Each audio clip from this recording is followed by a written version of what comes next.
This is Lexus King, the dad bod guy, 1/4 of the Ride Squad. How we doing today? I got a little bone to pick, man. Matter of fact, shout out to international people that come to the channel and watch. UK, specifically Spain. The reason being is because here in America, when I say, let's go jump on the little bikes, everybody looks at me dumb. Everybody says, hell no. Nobody gets where I'm coming from. Specifically saying UK and Spain because those are places that understand little bikes. Let's explore why Americans are idiots about the size and displacement of their motorcycles, shall we? Welcome back to the channel. Welcome to the content. This is Kings of Experience.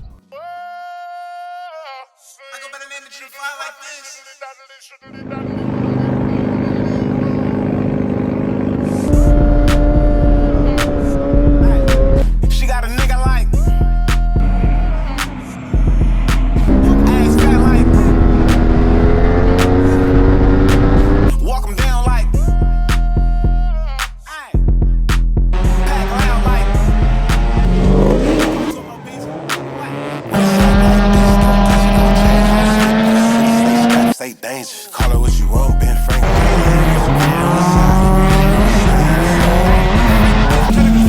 Fuck something. Put your hands on that table, don't break, baby. Do it with no hands, she ain't even gotta touch nothing. I'm trying to make the bitch leave, but she keep coming. Chop it ass, chop it down, yeah, I'm on that.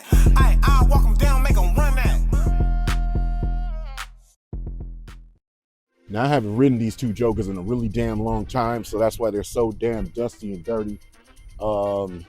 But the reason I'm pulling them out is because, pause.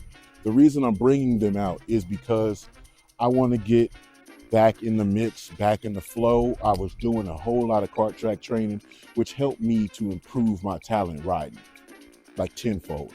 But before we jump on the R9 and explore that track day with the R9, I want to jump on these and one, get myself back in the mix, two, get my son back in the mix. Damn!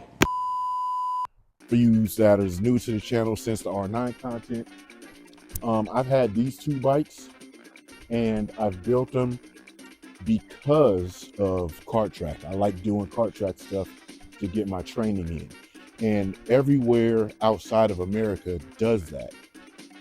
People that are super hardcore into motorcycle riding, they do that out here too. If you go to the next average rider, somebody at a bike night, anybody random, and say, hey, you should get a 300 or a small bike, a 250 or something. Put some tires on it. Don't worry about anything else and take it to a kart track. They'll look at you like you're the dumbest motherfucker on the planet Earth. Motherfucker, fuck you talking about, boy? No, nigga. No. No. But I do understand why, because in a place with everybody worried about having the most horsepower, the most this, the most that, you get the condition that we're in right now in America. You get what you like and then be able to ride that thing really good. That's how I think. Like, of course, I can get any R1 I want. I don't want the newer R1. That 14BE, the 2014 R1 was my favorite bike. I bought it. And that's as far as I feel like I need to go in leader bikes. I really don't care unless something gets really cool, which really makes me want to get another R1 or something like that.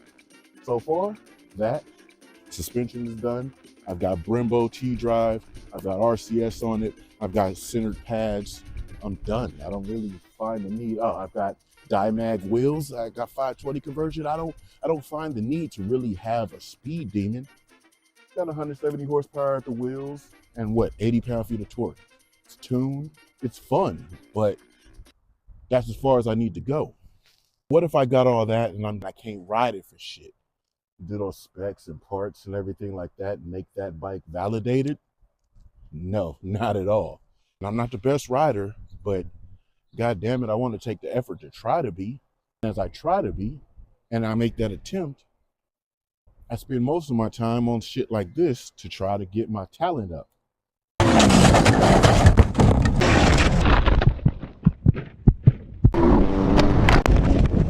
What's up on these kinds of things right here, man? I don't think too many other situations will catch you off guard. So you don't have those stupid crashes and accidents like a lot of cats do have. Take these to a kart track, Spend a full day working up a sweat, working through lines. And the thing that's beneficial about the kart track is the laps are short and you come up on the same segment of corners repetitively so that you work in your process, you work in that talent, you work in that repetition. And that's how you get the thing bored in your head. So when we get on the other bikes, on the bigger tracks, you have a better blast because you got your practice and your base and your foundation wound in. But let's check out these little R3s real quick. But the R3s, this specific one is tuned. This bike makes an actual 39 horsepower at the wheel, and it makes 21 pound-feet of torque. It sounds hilarious, but that makes this motherfucker move, man. It's got sprockets, it revs a little bit further, and I did something that I realized that I don't exactly like, which is this this brake master from a R1. I don't really like it. It's extremely hard, and I was trying to get away from this brake master here.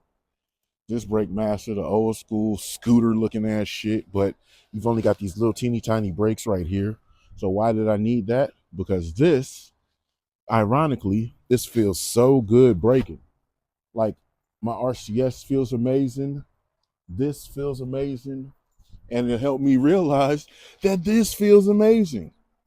That, not so damn much. R3s have been really good for training. I've crashed the hell out of them.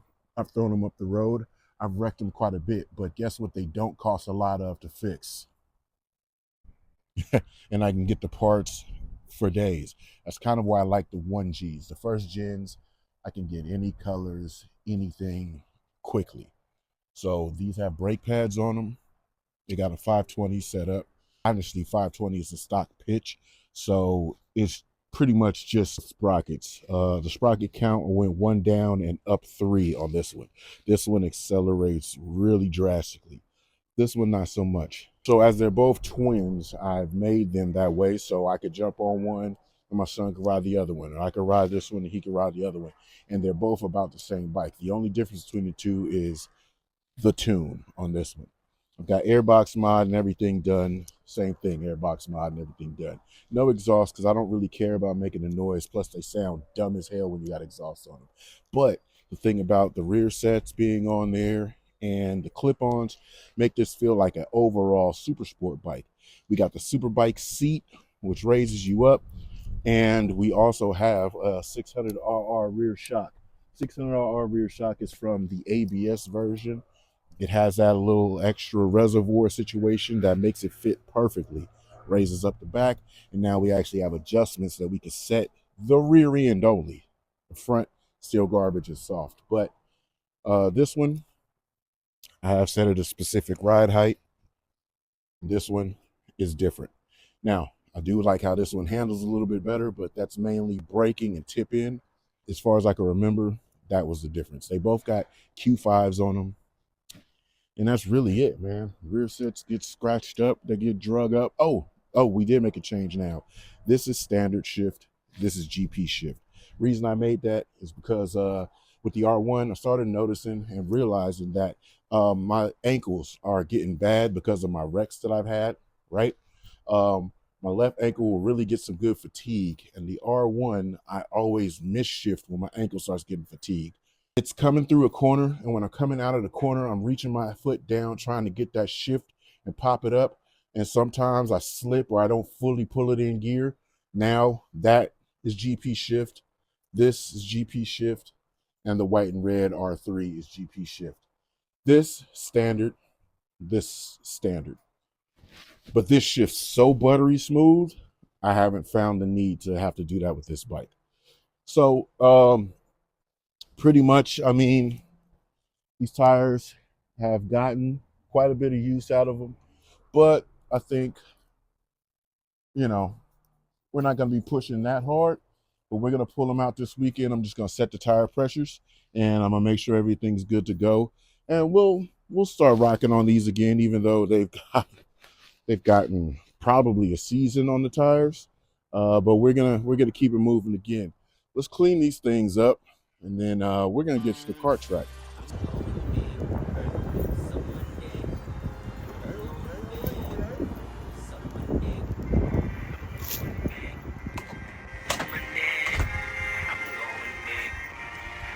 Too many niggas